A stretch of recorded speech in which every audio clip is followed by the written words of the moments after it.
Holy case studies, Batman. This is John Adamson, the rehab and documentation guru. For fans of the 1960s era Batman series, the live action with Adam West, and I forget the name of the actor who played Robin, but anyway, the old Batman, where Robin would say, "Holy something, Batman." I went out today. I had two joints to see, both total knee replacements. And when you work a Saturday and you think about joints coming out that you're going to see for PT eval, you generally think of, the happy older adult who's probably recently retired but has a joint that's worn out, limited comorbidities, yada, yada, yada, not needing much therapy. But boy, did I get the complex ones today. And both these patients had nurses that went out beforehand. And if you work in home health or whatever setting you work in, you really got to put on your medical hat and you got to pay attention to subtle signs that the patient has something going on. So my first patient, nurse went out and did an OASIS. Now, part of the OASIS eval should be an assessment of the mobility, but I'm guessing the mobility was not really looked at by the nurse. Because when I got there, when I'm evaluating this lady who was working 3 days, she's 84, she's working 3 days per week in a grocery store and apparently doing pretty well for herself, not walking with a cane or anything. She had a knee replacement. When I saw her, she's supine in bed. She has a daughter with her. And I noticed, I'm evaluating her and I'm just kind of observing her and she's breathing kind of rapidly. And I noticed that even under fairly low-level activity, she's using accessory muscles. And I asked her, what her resting rate of perceived exertion was, and it was 4 out of 10. And I said, "So you're working at your breathing just sitting there?" "Oh yeah." And then I noticed that she had an incentive spirometer. It was on her table, and they had the little marker up to about 1,300 milliliters, which is not very much. She also had a distended stomach. And it was pretty clear that she had no abdominals and no distal edema. But I asked her what she slept with. She said she slept with 2 pillows. Her daughter reports that last night while she was sleeping next to her, the patient was breathing rather deeply and rapidly. Her total ambulation distance was about 30 feet, and she was pretty dyspneic. Otherwise, vital signs were okay. When she got home yesterday from the hospital, on the way into the house, she stepped backwards, lost her balance, fell over, and hit her head. Should have thought about that. I just thought of something. But she claims that the baseline for her breathing has been a little bit short of breath, going on for about 1 year. She has kidney disease, and I asked her if she had a cardiologist, and she said no. She's also developed a little bit of a cough. I noticed she had some audible rales while I was there. Are you getting a picture of what might be going on? And she's hypertensive. She is hypertensive. So, and she was 150 over 80 or 70. Tachycardia, a little bit tachycardic. Not really. She was 84. That's right. Didn't have my pulse oximeter with me. I left it at one of my patients' houses. So anyway, I'm thinking she's got some form of left-sided heart failure. And so we talked about it. When she settled down, she wasn't in any acute distress. She's got her daughter there full time. She's with it. Daughter's helping her. And I said, look, if you get any worse, go to the hospital. I said, and Monday, you need to make an appointment with a cardiologist because she doesn't have one. Her kidney doctor's managing her meds, including 2 cardiac meds. And she's never had a cardiologist. So nurse didn't pick up on that. I sent a message to the doctor, the nurse, her primary care doctor, who did not generate the referral, letting them all know what's going on with her. And anyway, that didn't turn out too well. I'm a little concerned about her. The next patient I went to, knee replacement. Nurse had been in a couple hours before me. I looked at her note, and his blood pressure was like 112/58 at the time of the nursing assessment. But when I evaluated him, I do blood pressure on everybody. If you're a home health physical therapist, occupational therapist, speech therapist, I don't care what you are, you do vitals every visit. Because you are the gateway keeper for all healthcare workers when you're going to see that patient at the home. You really need to be monitoring that stuff. And anyway, I noticed he was a little bit loopy. I was asking him questions about pain.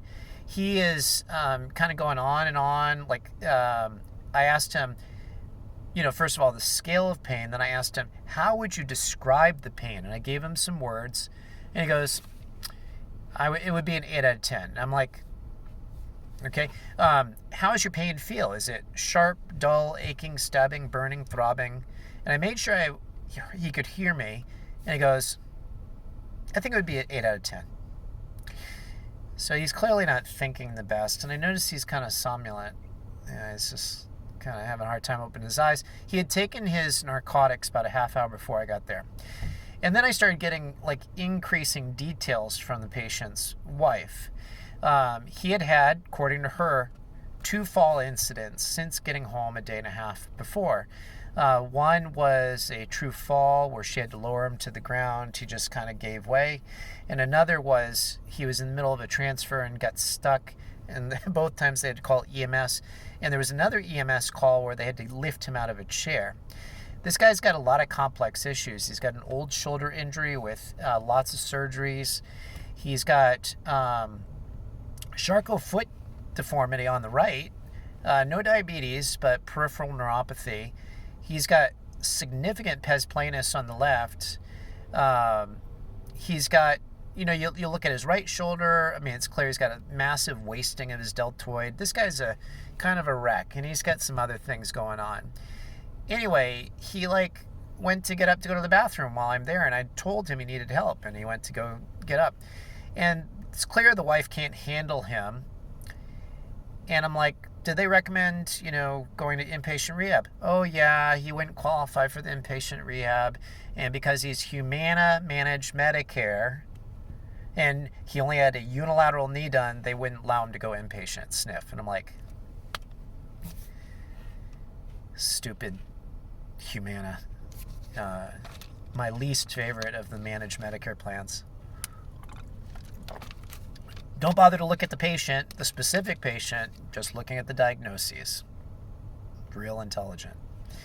Anyway, I talked it through with them because he wasn't improving in his blood pressure when he was supine. He was still clearly out of it a bit. And I'm like, I'm worried about you guys. I don't think you can safely manage him. He's had 3 incidents where EMS has had to been called in a day and a half. You need to be in the hospital. Oh, his pain was really bad still, too. You need to be in the hospital. And so, anyway, I called 911 for them after discussing it with them. And I communicated as best I could through the system, which is the same system the hospital uses, that he needed to be inpatient sniff. And I talked it up about the whole safety issue. And I alerted the nurse, and anyway, it was a very difficult afternoon in terms of complexity of patients. Knee replacements. Who would have thought, and I probably worked a good hour and a half, at least more than I had planned. But it is what it is. You do what you got to do. Sometimes you have afternoons like that. And I'm kind of beat now. Anyway, just interesting. But I guess my encouragement to you is remember, regardless of the setting, you have to be on your ball medically. You've got to pay attention to the patient's symptomology. Even in a sniff, let's face it, nursing care in a sniff stinks. How do I know that? Because I've heard it across the board from therapists across the nation, because I was a multi-site clinical manager for a rehab company, and the subpar nature of nursing care, which is not always nurses' fault. They're way overtaxed. You have LPNs that all they have time to do is push medicines all day long without doing assessments. You have nursing management that's insufficient to go around and do adequate assessments. And then let's be frank, there's unfortunately the quality of the nurses that tend to gravitate towards sniff or long-term care is not great. If you're in one of those settings as a therapist, you need to be on your ball medically and pay attention, because you may be, quote, the only nurse that the patient's really seeing, and that's a problem. Also, outpatient. You're an outpatient. They may not be going to the doctor very often, and you may pick up on medical issues that are going on that are new onset, that are concerning and need to be addressed.